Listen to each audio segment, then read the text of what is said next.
तर स्वागत आहे तुमचं शेतकरी वाईब्सच्या चॅनलवरती. तर राज्यातील डॉक्टर पंजाबराव देशमुख वसतिगृह निर्वाह भत्ता योजनेतील काही विद्यार्थ्यांना त्यांचा राहिलेला हप्ता असेल किंवा चालू वर्षातील हप्ता असेल, हा त्यांना जमा झालेला आहे.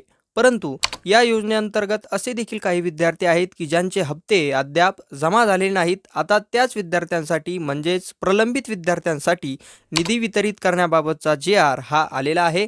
तर या जी-आरमधून आता आपण पाहणार आहोत या योजनेअंतर्गत वितरित करण्यास आलेला म्हणजे येणारा निधी हा किती आहे व त्यास किती मंजुरी मिळालेली आहे याविषयीची माहिती. त्यामुळे हा व्हिडिओ शेवटपर्यंत नक्की पहा आणि माहिती आवडल्यास आपल्या चॅनलला सबस्क्राईब करून या व्हिडिओला एक लाईक नक्की करा. तर तुम्ही पाहू शकता हा आहे तो शासन निर्णय आणि या शासन निर्णयाचा विषय हा तुम्ही येथे पाहू शकता.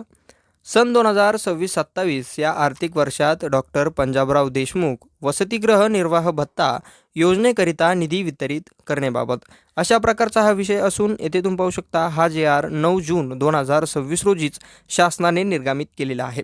तर येथे तुम्ही पाहू शकता या शासन निर्णयाची प्रस्तावना व या प्रस्तावनेमध्ये तुम्ही पाहू शकता सदर योजनेअंतर्गत शैक्षणिक वर्ष सन 2023-24, सन 2024-25 व सन 2025-26 मध्ये व त्याचबरोबर 27 या आर्थिक वर्षातील अर्थसंकल्पित निधी वितरित करण्याबाबतचा प्रस्ताव हा संदर्भीन क्रमांक 3 अन्वये शासनास प्राप्त झालेला आहे.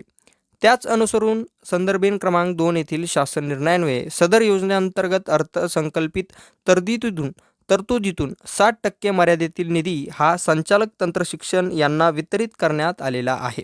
म्हणजेच आत्ताच याच्या आधीचा जो जी-आर आहे जो आपल्या चॅनलवरती त्याचा व्हिडिओ देखील अपलोडेड आहे, त्या जी-आरमधून 60% रक्कम ही तंत्रशिक्षण यांना वितरित करण्यात आलेली आहे आणि त्या अंतर्गत 19 मे पासूनच विद्यार्थ्यांच्या खात्यामध्ये हप्ते देखील जमा झालेले आहेत.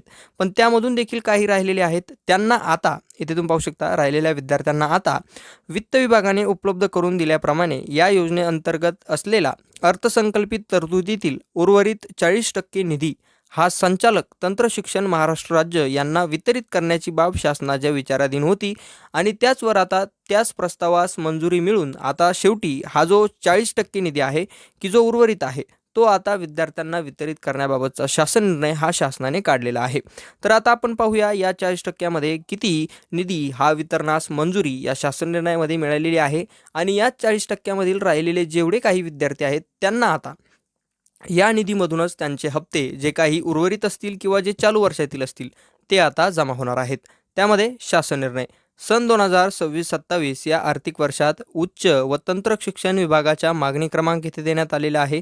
मुख्य शीर्ष व त्याचबरोबर तंत्र शिक्षण खालील डॉक्टर पंजाबराव देशमुख वसतिगृह निर्वाह भत्ता योजना या योजनेअंतर्गत अर्थसंकल्पित तरतुदीमधून पात्र ठरलेल्या विद्यार्थ्यांची जी काही प्रलंबित वसतिगृह निर्वाह भत्ता तुम्ही इथे पाहू शकता प्रलंबित म्हणजेच रखडलेली वसतिगृह निर्वाह भत्त्याची रक्कम ही अदा करण्यासाठी खालील नमूद अटी व शर्तीच्या अधीन राहून पुढील प्रमाणे येथे तुम्ही पाहू शकता 10,637.60 लक्ष हे जे हा जो निधी आहे तो निधी येथे तुम्ही पाहू शकता अक्षरामध्ये 106,37,60,000 फक्त इतका जो निधी आहे तो संचालक तंत्रशिक्षण महाराष्ट्र राज्य मुंबई यांना आहरित व वितरित करण्यास शासनाची मान्यता ही आता देण्यात येत आहे.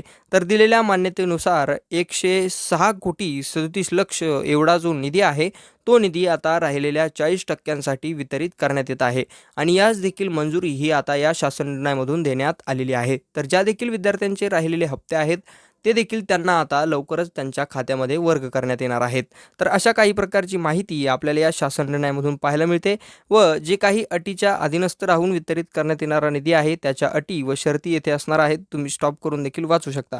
तर महत्त्वाची माहिती म्हणजेच जे काही राहिलेले विद्यार्थी होते की ज्यांचा हप्ता अद्याप देखील पडलेला नव्हता तर त्यांच्यासाठी आता अशा काही प्रकारचा निधी हा उपलब्ध झालेला असून त्यास मंजुरी देणारा जी-आर देखील आलेला आहे.